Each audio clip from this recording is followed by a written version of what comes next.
할렐루야, 반갑습니다. 하나님의 은혜가 우리 성도님들에게 늘 함께 하시기를 주님의 이름으로 간절히 축원합니다. 우리가 하나님의 은혜로 창신교회에서 섬길 수 있다는 것이 엄청난 은혜입니다. 아름다운 교회죠.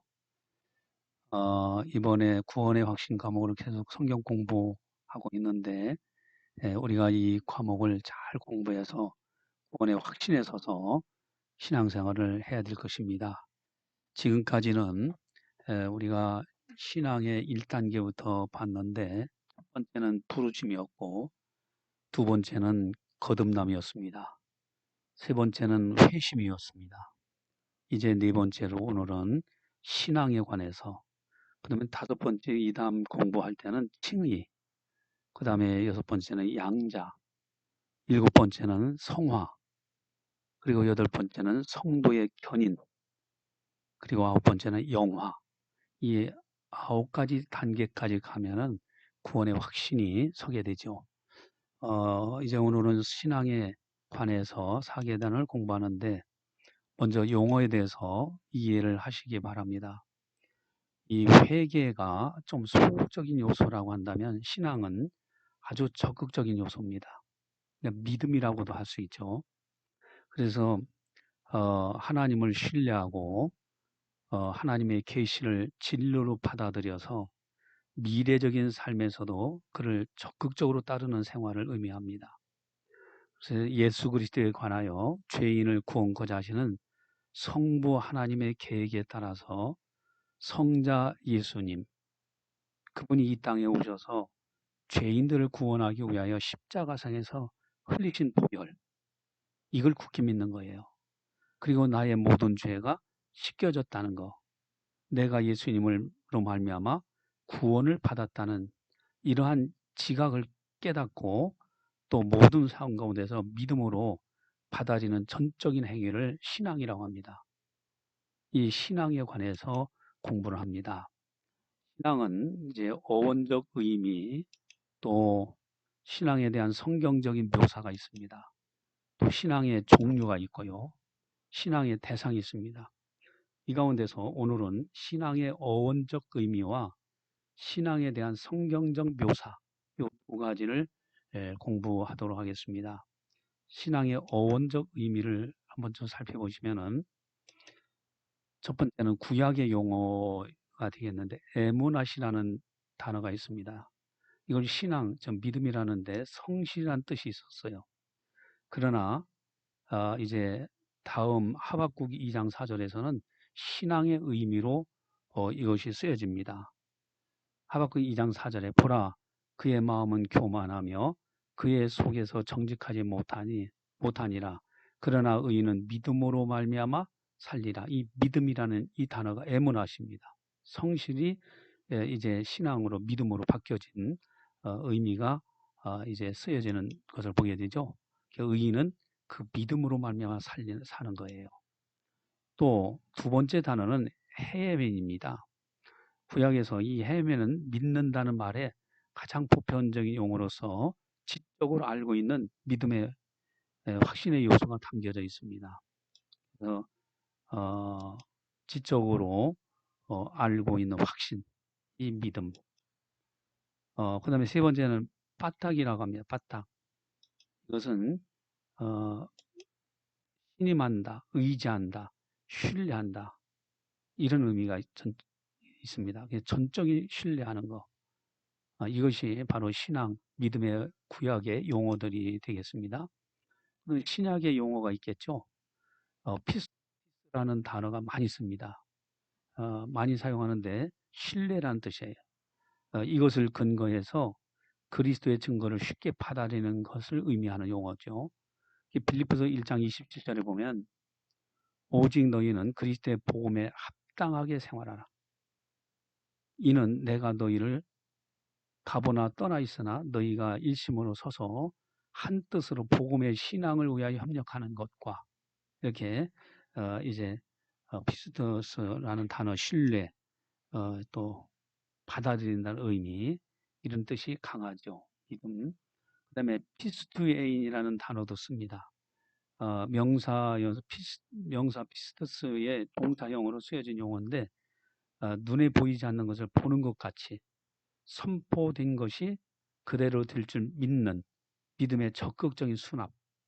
이것이 바로 피스투에인이라는 단어의 뜻입니다. 요한복음 4장 50절에 예수께서 가라사대 가라 네 아들이 살았다 하시는데 그 사람이 예수의 하신 말씀을 믿고 가더니 아주 적극적으로 받아들인 거죠. 예수님의 말씀을 그대로 받아들이는 겁니다. 이런 믿음을 가져야 돼요. 그 다음에는 이제 신앙의 성경적인 묘사. 그럼 신앙에 대해서 어떻게 성경에서 묘사하고 있을까? 신앙에 대한 성경적인 묘사를 보시면 신앙은 예수님을 바라보는 것입니다. 모세가 놋뱀을 만들어 장대 위에 매단 이유가 있었는데 무엇 때문일까요? 민수기 21장 9절에 모세가 놋뱀을 만들어 장대에 다니 뱀에게 물린 자마다 놋뱀을 쳐다본 적 살더라. 그러니까 장대에 놋뱀을 달아놓고 사람들이 보니까 보기만 하면 살아나는 거예요. 그게 예수를 바라보는 의미가 있습니다. 예수님을 바라보는 사람마다 사는 거죠. 불뱀을 물린 자마다 놋뱀을 쳐다본 즉 살게 하기 위해서. 그래서 그 당시에 불뱀으로 심판하셨을 때 모세가 하나님 앞에 간절히 기도하죠. 그랬더니 하나님께서 그럼 장대에다가 놋으로 만든 뱀을 만들어서 달아놔라. 그걸 바라본 사람들마다 다 살게 될 것이다. 이렇게 약속하신 거예요. 그대로 이루어진 겁니다. 신앙은 예수를 바라보는 것이다. 또한 모세가 광에서 뱀을 든 것 같이 인자도 들려야 한다고 요한이 말했습니다. 왜 그랬을까? 요한복음 3장 14절 15절에 모세가 광에서 뱀을 든 것 같이 인자도 들려야 하리니 이는 저를 믿는 자마다 영생을 얻게 하려 하심이니라. 그래서 모세가 광야에서 뱀을 든 이유 목적은 영생을 얻도록.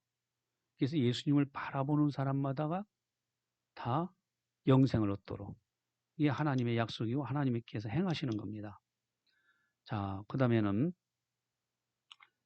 장대 위의 놋뱀은 장차 이 땅에 오셔서 죄인 구원을 위해 십자가에 달려 죽으시고 속죄 사역을 담당하실 신약의 그리스도 예수를 예표하는 구속사적 의미가 담겨져 있습니다. 인자는 하나님의 아들 예수 그리스도를 가리킵니다. 이 구속사적 의미라는 단어가 뭘까? 이거는 하나님께서 구원하시는 역사를 말하는 거예요. 그 역사를 의미하고 있다라는 것이죠. 또 이제 신약 성경의 또 성경적 묘사를 보면 신앙은 줄이고 목말라 하는 것입니다. 영적인 양식과 생수에 대한 줄임과 목마름이 곧 신앙입니다. 믿음이 있는 사람은 의에 대해서 하나님에 대해서 목말라 합니다. 사모하고 사랑하고.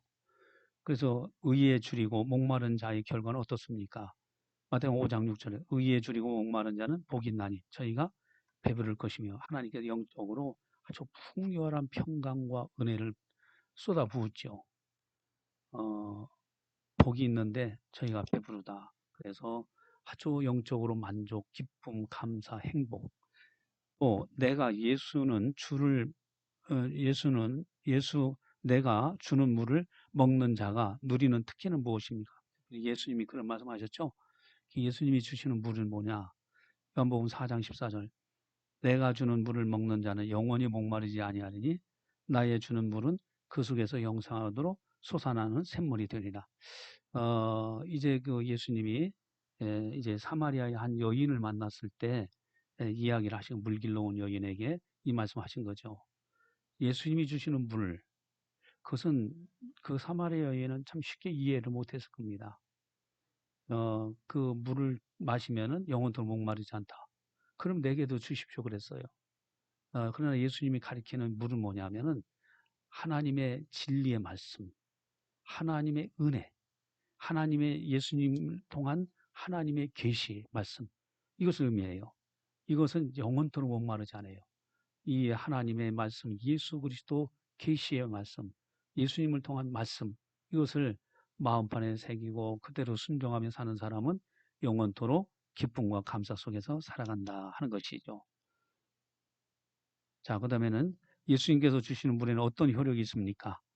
요한복음 4장 14절 내가 주는 물을 먹는 자는 영원히 목마르지 않은데 나의 주는 물은 그 속에서 영생하도록 솟아나는 샘물이 돼. 영생입니다. 영생. 예수님의 말씀, 예수님을 통해서만이 구원받을 수가 있고 영원한 생명을 얻을 수가 있습니다. 그래서 우리는 오직 예수로 살아가야 된다라는 것이죠. 또 신앙은 그리스도께로 나아가는 것 또한 그분을 영접하는 것이 신앙의 믿음입니다. 예수님께서 목마른 자는 어떻게 하라고 하셨습니까? 요한복음 7장 37절 명절 끝날 곧 큰 날에 예수께서 서서 외쳐 가라사대 누구든지 목마르거든 내게로 와서 마시라. 그래서 목마른 자는 예수님께 오라는 거예요.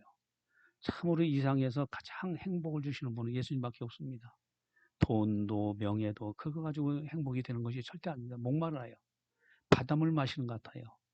그것을 조금 만끽하는 것 같은데 또 갈증이 생깁니다. 오직 예수님께 나아가는 거. 자, 그 다음에는 하나님의 자녀가 되는 권세를 받은 자는 누구입니까? 요한복음 1장 12절에 영접하는 자 곧 그 이름을 믿는 자들에게는 하나님의 자녀가 되는 권세를 주셨으니 이게 하나님의 약속이에요. 성경은 약속의 책입니다. 하나님은 한 번 약속한 건 그대로 지킵니다. 예수님을 영접하는 자, 영접하는 것이 뭘까? 고신하는 단어가 있죠. 예수님의 이름을 믿는 자들 의미예요.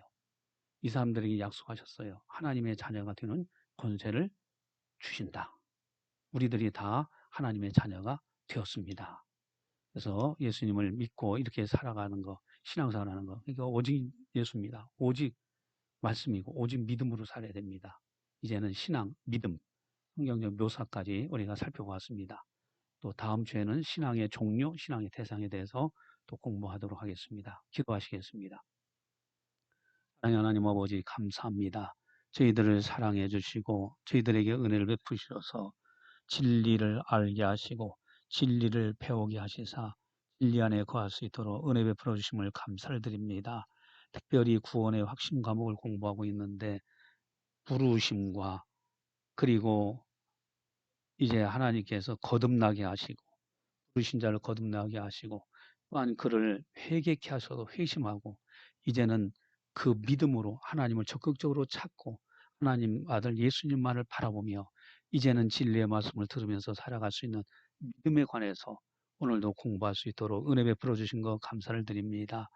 오직 예수, 오직 믿음으로 살아가는 우리 모두가 다 되게 하여 주시옵소서.